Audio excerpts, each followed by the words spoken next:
Today's episode of Filmmaker U is brought to you by our sponsors OWC. Go to owcdigital.com for all your filmmaking and computer needs. And it's also brought to you by our other sponsors, AJA. Make sure to check out aja.com so that you can see how they can help you in your post-production needs. Hi, I'm Gordon Burkell from Filmmaker U. At Filmmaker U, we create courses for film professionals to deepen and diversify your existing skill set. You can learn more at filmmakeru.com, or of course follow us on Twitter at filmmaker_u. Every week we interview a film professional to discuss their work, and this week I'm joined by editor Ùna Ní Dhonghaíle, whose work includes Death on the Nile, The Crown, Belfast, and of course Stan and Ollie, among many other great projects. Welcome to the show. Thank you so much, Gordon. Thank you for having me.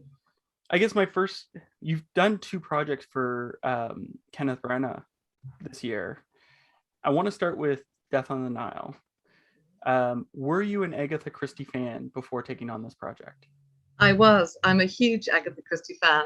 And when I was a child, sort of growing up, we used to holiday. I'm from Dublin, and we used to holiday in West Cork. And in West Cork, we had no telly through the 80s. So my mom and dad had like an abundance of books, and there was all the Agatha Christies. There was Alfred Hitchcock's The Three Investigators, Enid Blyton, all of the usual suspects. So I'm an avid Agatha Christie fan from childhood, and I put that down to my mom and dad. They love all things thriller, so between going to the local cinema and reading, that was our main pastime.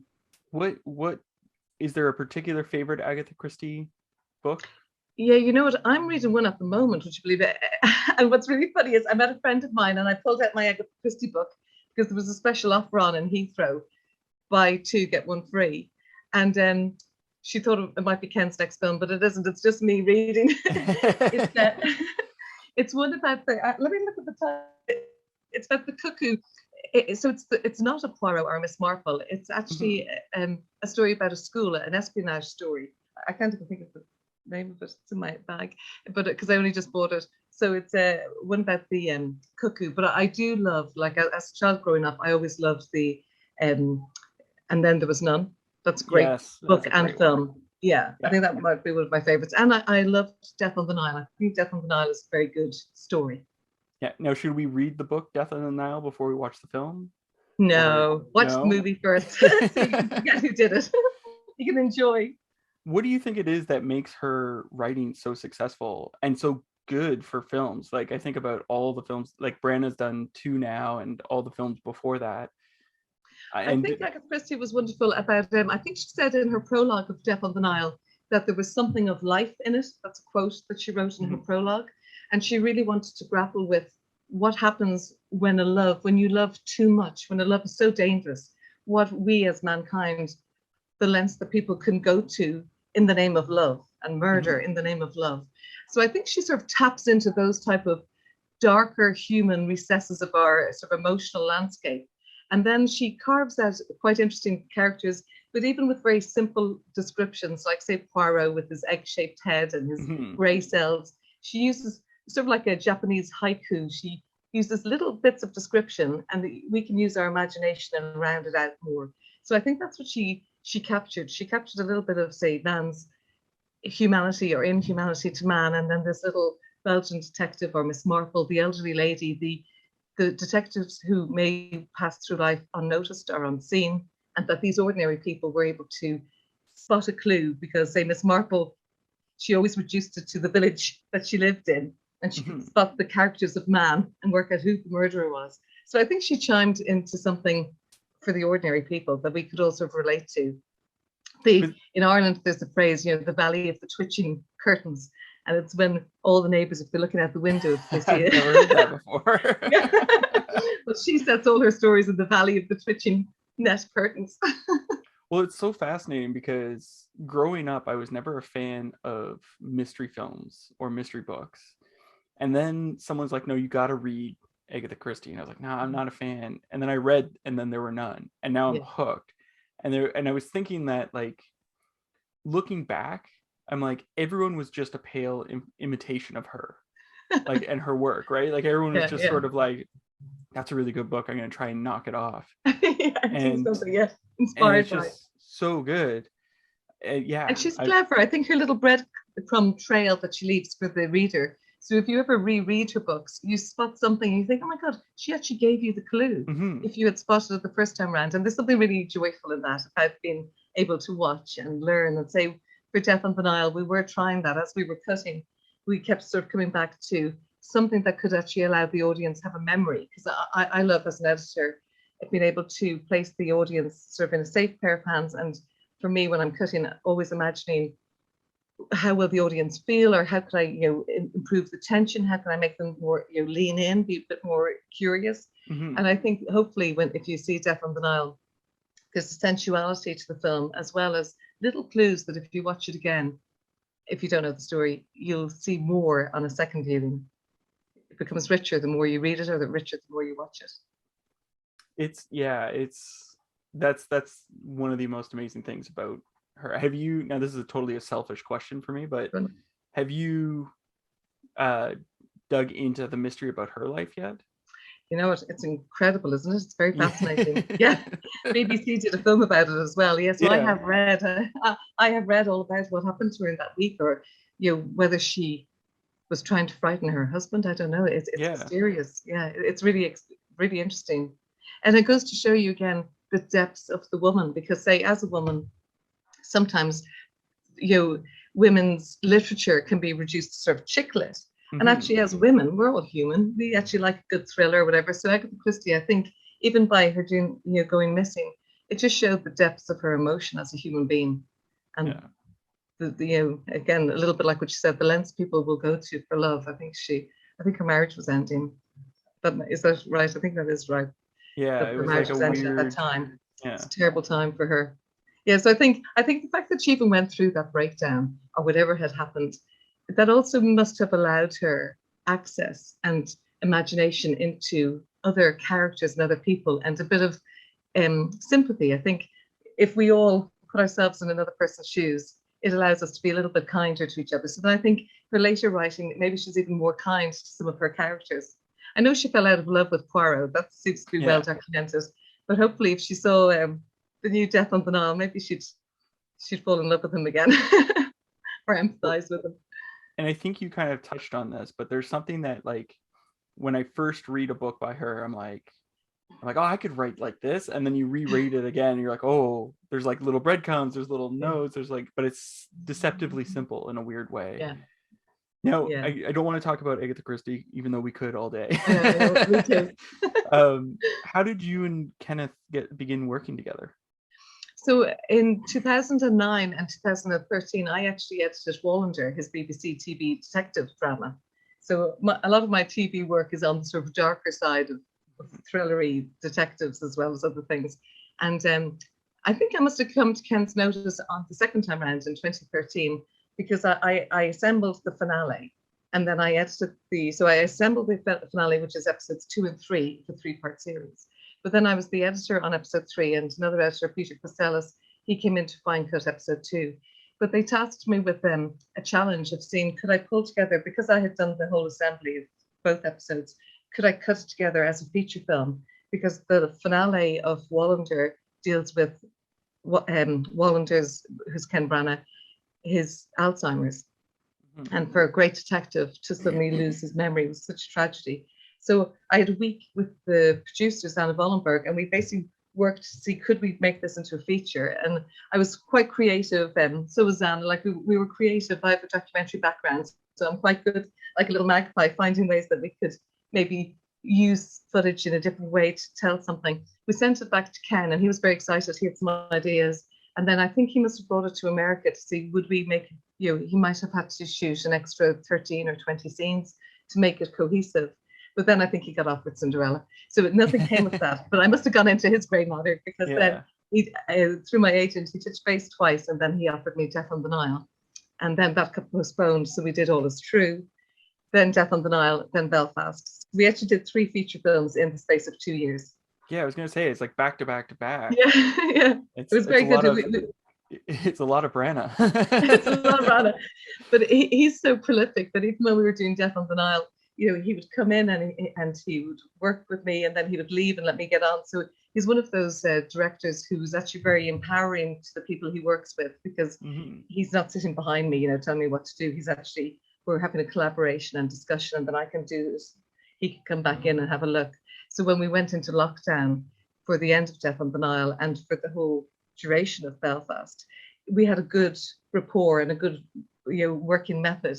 I think he said in an interview with me, he said we both have a very good sort of work ethic, that we really work hard to forensically examine the material that are rushes and always finding the best way of telling the story. We share that, I think. How do you get into his head to understand exactly what he wants in a particular scene so that he can just walk away and work on something else? Well, I've been doing this now for over 20 years. I graduated way back when. And so my skill, I think any editor's skill, we can really interpret the rushes. And there's always the script. I always pay tribute to the fact that, say, as editors, we stand on the shoulders of a great script, brilliant actors, great director and cinematographer. And so I'm very well versed at watching the material. I've already read the script, but we're not slaves to the script, because obviously the script is one writing, and then when you shoot, it takes on a new life. And when it's in the cutting room, they always say it's the third writing of the piece. I mean, I'm sure actors might give themselves the third writing of the performance, and we might be the fourth. but I think I'm good at that. I'm good at and I really love the script. So say if it was Belfast, I totally got Belfast, because although I'm from Dublin, my dad is from Northern Ireland, my uncles, my grandparents, and where Ken was on the Protestant working class, my family are Catholic working class. So they also suffered, that for those who left and those who stayed, and for all of those who were lost, that's touched my family too. So when I was growing up, my grandparents were alive in Northern Ireland. So going through the borders with all those checkpoints and all that army, I've seen all of that. But my father always told me about great friendships between the Protestants and Catholic people through the 50s. And that was something that always stayed with me, that although as the Troubles exploded, a lot of those friendships were put under huge tension, and some of them couldn't survive the Troubles because people were actually forced out of their communities. I always knew that there was those friendships and that humanity. And then when I read Ken's script, I was just like, yeah, he has done this. I did my own documentary about my dad's story 50 years on. So I had already gone through that process of telling a deeply personal family story 50 years to the day. So I was also very conscious and mindful of how I could be an ally and an asset to Ken, of just helping shape the story and find, the musicality and brushes, and making sure again that we allowed the audience to empathize, particularly with Mob, because it was very easy to empathize with the child, because Jude Hill is just amazing. He's so beautifully cast and so beautifully performed.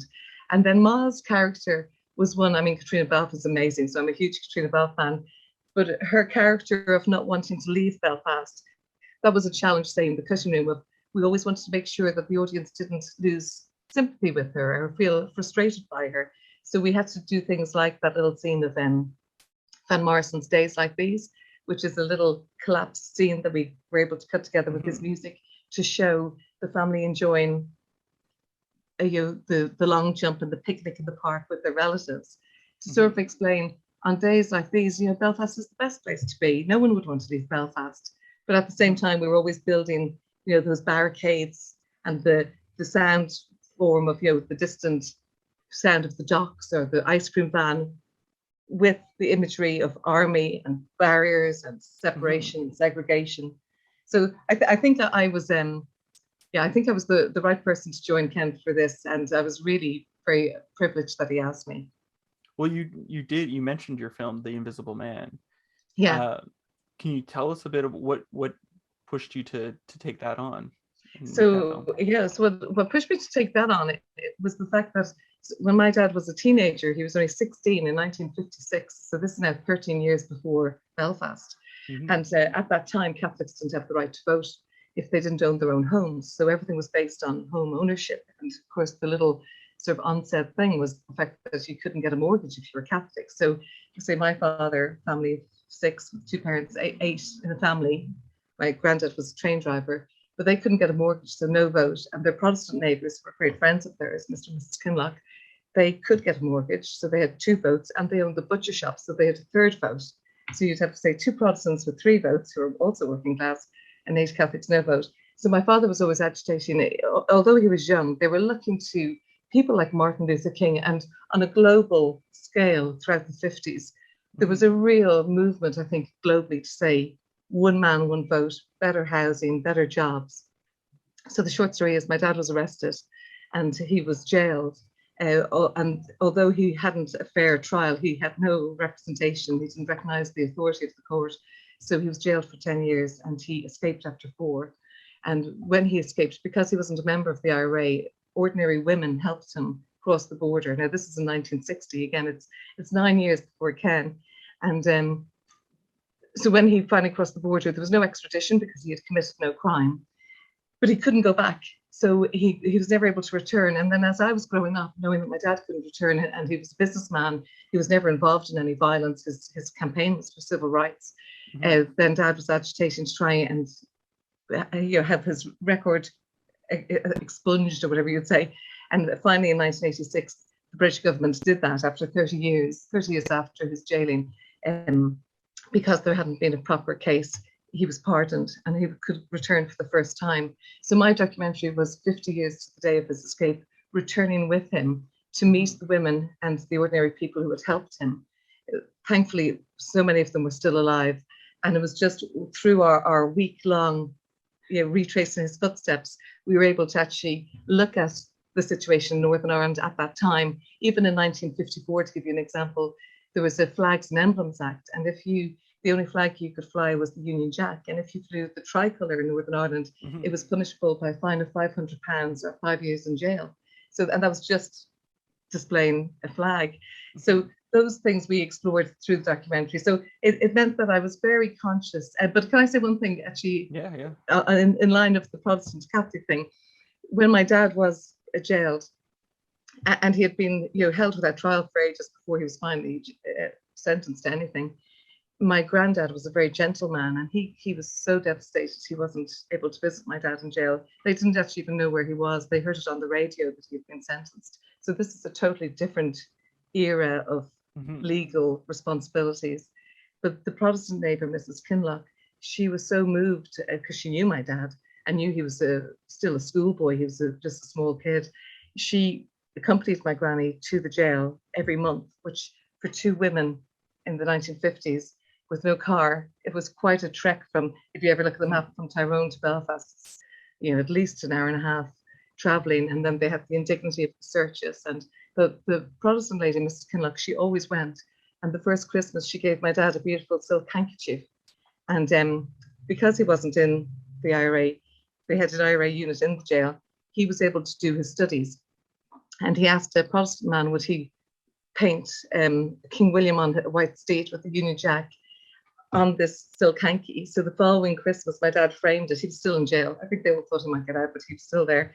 And he framed it and he gave it to Mrs. Kinloch as a thank you for her kindness. And she put it up in the butcher shop. So all the loyalist, unionist customers would come in and say, where did you get that? And she would very proudly say, from a schoolboy political prisoner in the Crumlin Road jail. So I think those stories always, my dad wrote a book actually, Prisoner 1082, Escape from Crumlin Road jail. So he wrote his book and I called it Invisible Man Gordon because my dad has been written out of all the history books. The prison is now a museum and his escape isn't mentioned. And because he wasn't in the IRA, he's not in any IRA book. So for the provisional IRA that came later, he wasn't involved in anything like that.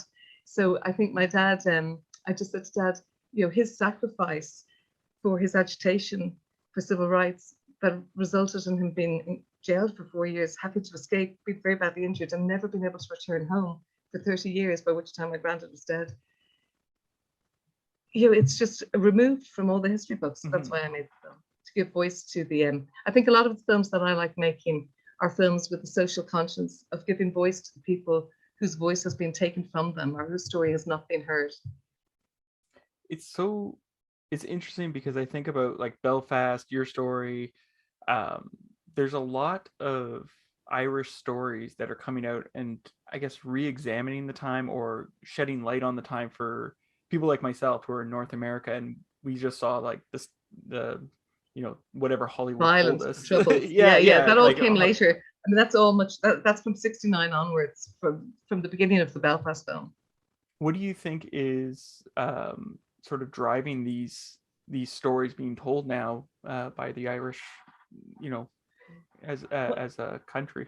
Yeah, as a country. Well, I think for myself, it was more for my story, my dad's story. It was more the fact that my dad is such a lovely man. My dad is like Pops, and he's such a compassionate man, a man of peace, that for him to have gone through that in his lifetime, I sort of felt like you do have to analyze the past so we don't make those mistakes in the future, where young kids could be incarcerated, because they're Muslim or something. That there's a whole new way of the legal system to still be unjust.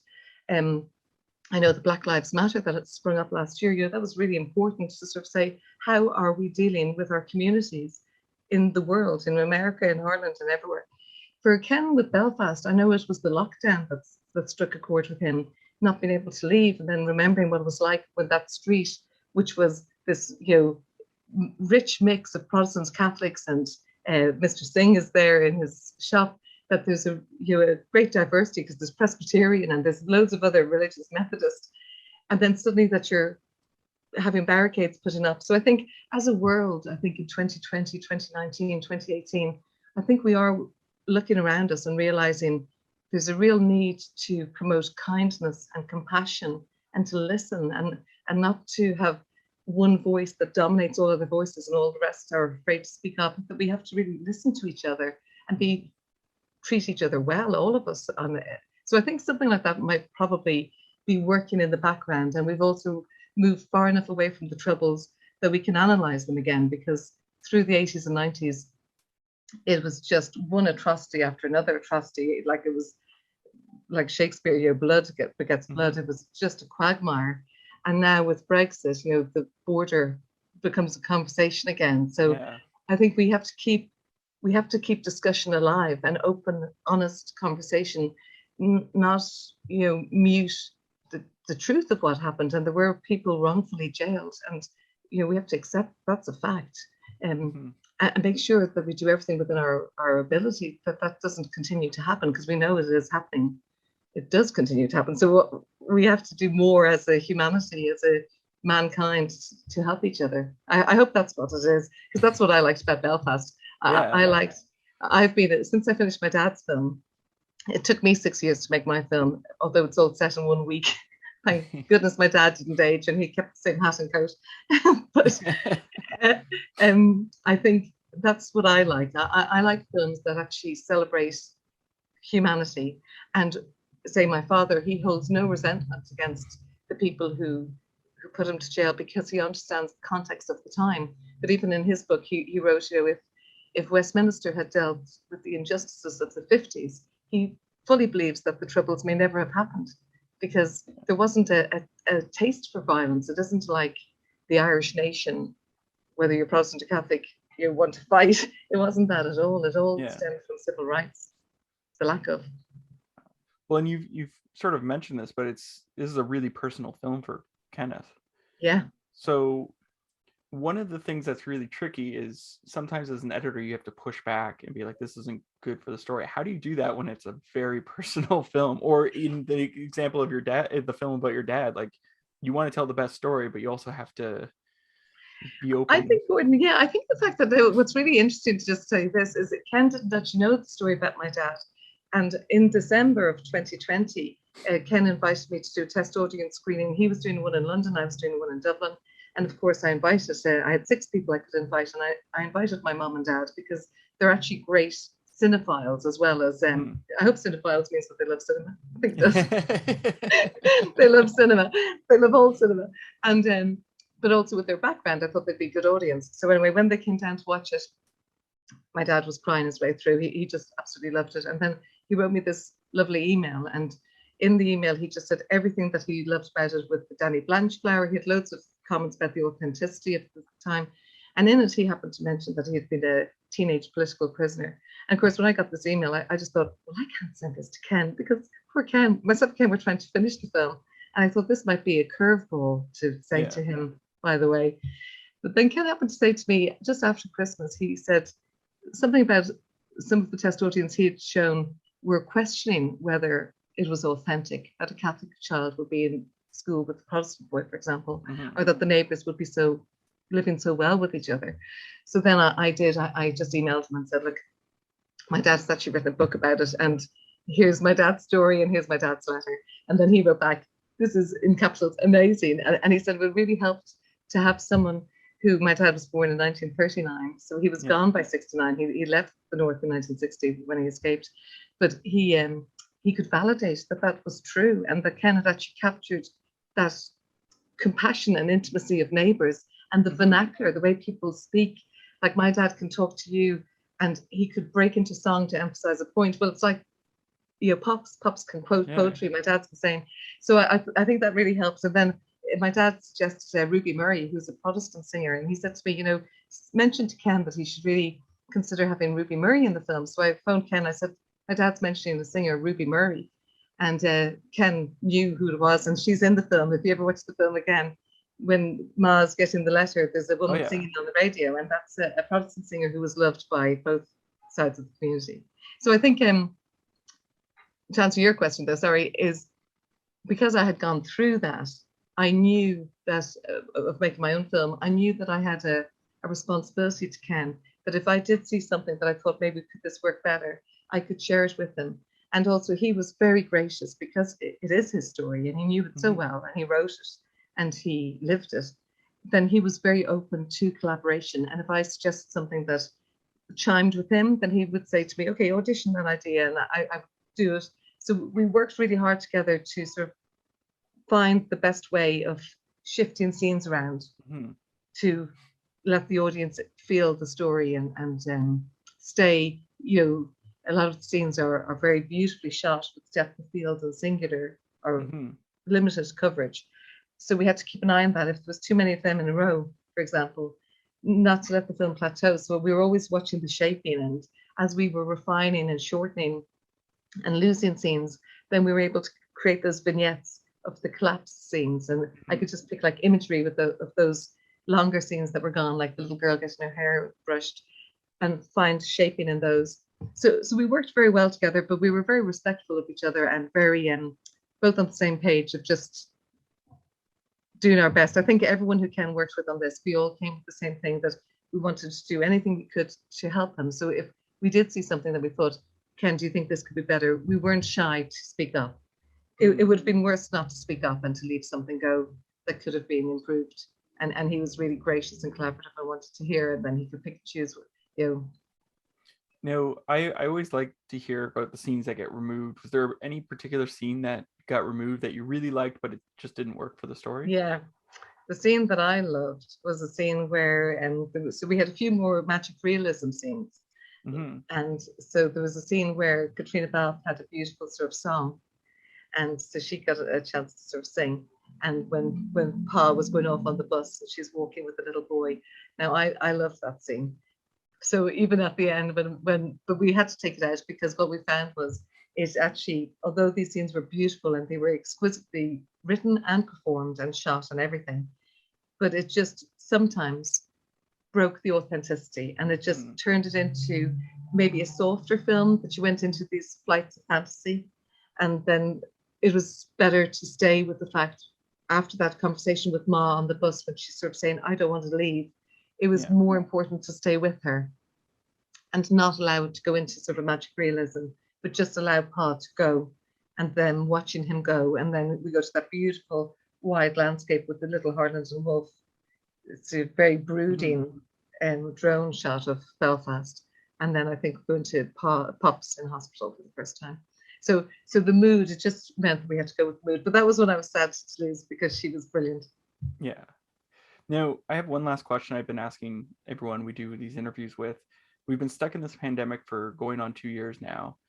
And in that time, a lot of people get stuck inside, as Kenneth was at one point. Yeah. Is there, they turn to the streaming networks for entertainment. Is there a show or a movie you discovered in the last 2 years that you think people should check out?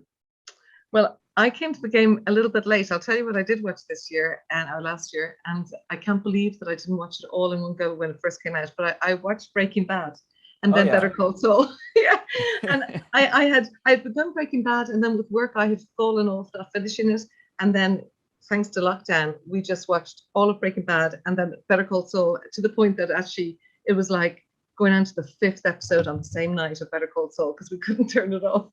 Wow. But I have rewatched Curb Your Enthusiasm, which I adore. But for some of the new, let me think of some of the new. Those were the ones we found a way of catching up on things that we had missed when the zeitgeist, everyone had watched it and we had somehow missed it, and then we just thought, okay, we're going to delve in. But the Breaking Bad and Better Call Saul was a true delight. Yeah, Breaking Bad in particular. I've only seen a couple seasons of Better Call Saul, but Breaking Bad. Better Call Saul's so good. Yeah, I recommend it. Anyone who hasn't watched it. I'm sure I'm trying to think. I'm sure there's some other ones, but yeah, I even ended up rewatching Fawlty Towers at one point. Oh, that's a great one. Watch any of them. Well, thank you so much for letting me interview you today. Gordon, thank you so much, and thank you for inviting me along. I hope I answered everything for you. Well, that's it for this week, everyone. Make sure to check out filmmakeru.com for all our latest courses, and of course, follow us on Twitter at filmmaker_you. Again, thank you for joining us, and of course, thanks to our sponsors. I'm Gordon Burkell. Thanks for watching. Today's episode of Filmmaker U is brought to you by our sponsors, OWC. Go to owcdigital.com for all your filmmaking and computer needs. And it's also brought to you by our other sponsors, AJA. Make sure to check out aja.com so that you can see how they can help you in your post-production needs.